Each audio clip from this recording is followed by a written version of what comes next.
Hi everyone, Frank here with another episode of And They Called Me Crazy. My apologies if we got off on the wrong foot or if you've been offended by some of my comments, but my sole intention is to change the way the game is played, and playing nice just doesn't seem to work. Over the years, I've heard from time to time from people, "Hey Frank, you should check out so-and-so," or "Have you looked at this team's offense? Have you seen Dylan Freechild play? Have you checked out James Plinko? This all looks like your offense. Is this what you're talking about?"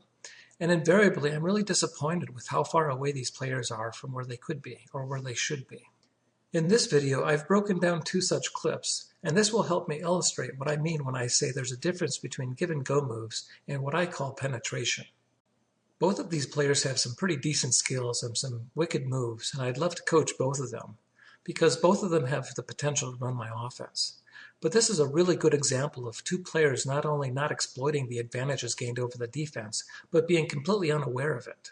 What I'm saying here is, as dominant as these two players are in these two clips, that they can be 5 times more dominant. That's what I'm trying to get you to understand.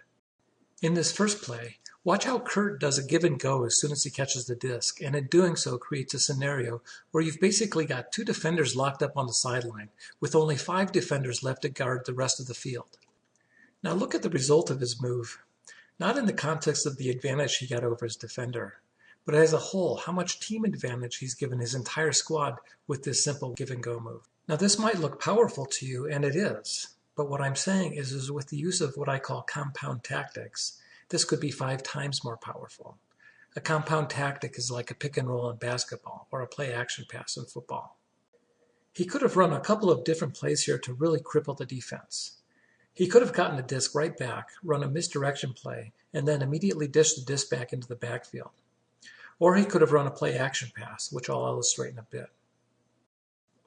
Either way, look at the enormous region in the middle of the field with a wide open player, if his team could have penetrated into this area. In both scenarios, you would have had the wide open player, the backfield handler, and assuming Gibson curls around back into the center, all completely open with just mostly one defender guarding all 3 of them. In this next play, Kurt throws a flick give go, which I absolutely love. Every professional player, every elite player, and every Division I player in the game, male and female, should have a flick give go, and yet almost nobody does. But also, in this play, he's really not producing anything, and with his upline give and go move, he almost gets D'd. He almost gets injured, and the play is pretty ugly. He's unstoppable, but it gets way better than this.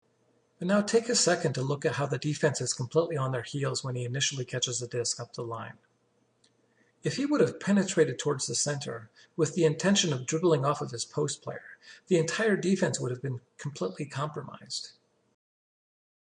Now in this next sequence, and I really like this guy Kolek, I really wish I could coach him, but there's an awful lot going on here that I would do completely differently.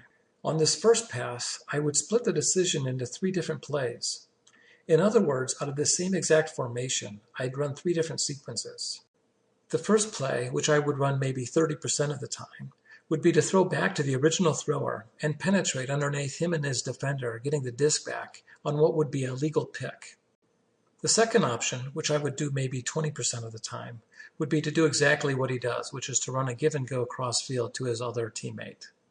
The third option is probably what I would do about 50% of the time, which is to fake the first penetration move back to the original thrower, and then in one motion pivot 180 degrees and to continue to do what he ended up doing. What Allen ends up doing here, though, I would consider to be his first mistake. As he throws the disc, the distance between the next thrower and his defender is at least 5 meters, well outside of the 3-meter limit for picks. So therefore, he's completely entitled to cutting underneath the defender. Interestingly, when you start to make this cut routinely, you can start to run what I call play-action type plays. By penetrating underneath the defense here and running a play fake, where everyone on the field assumes that Allen's going to get the disc back, you've completely opened up the weak side of the field for a monster cut. You'll end up with 2 defenders, both of them covering Allen, and Allen doesn't even have the disc, and they both have their momentum going towards the strong side. And so you can completely escape them by running a cross-field penetration move. Now basically you've got 7 offensive players and only 5 defenders. And oftentimes, because this is a legal pick, if Allen skirts through, he'll be uncovered by both. There's going to be some confusion between the two defenders, and this is also a possibility to start to run pick and roll type plays. But instead of all these various plays that I've outlined here that would have utterly dismantled the defense, what results here is an ugly play that almost gets defended and it puts Allen on the ground, where if the rules were sane at all, he should have stayed and not been allowed to get up until he threw. I mean, given the potential that was set up here, this is really just hideous. Now, this next move is what I would describe as a classic dribble. The throw back to Allen may even be a little long for my taste. The perfect dribble is where the distance it takes to stop is actually longer than the distance of the throw. A dribble throw should be very short. Here I'd like to point out one more area of extreme lopsidedness in the game. It's basically the unidirectional downfield movement. If the attacks representing the defense are in only one basic direction, or are encompassing only 90 degrees of the space, you're missing an enormous opportunity to leverage the defense. As dynamic as Allen is here, by constantly attacking in every conceivable direction, he could literally be an order of magnitude more dynamic, and that's no exaggeration. I'd like to add here that I do think that Allen commits an awful lot of traveling violations. And I want you to know that from my perspective, it's never been about being a stickler for rules. It's just about form and fundamentals. If a player is traveling, that means that they're not square, they're not balanced, they're not set on their pivot foot with enough strength to be as explosive as possible and to be dynamic enough to penetrate in any direction 360 degrees.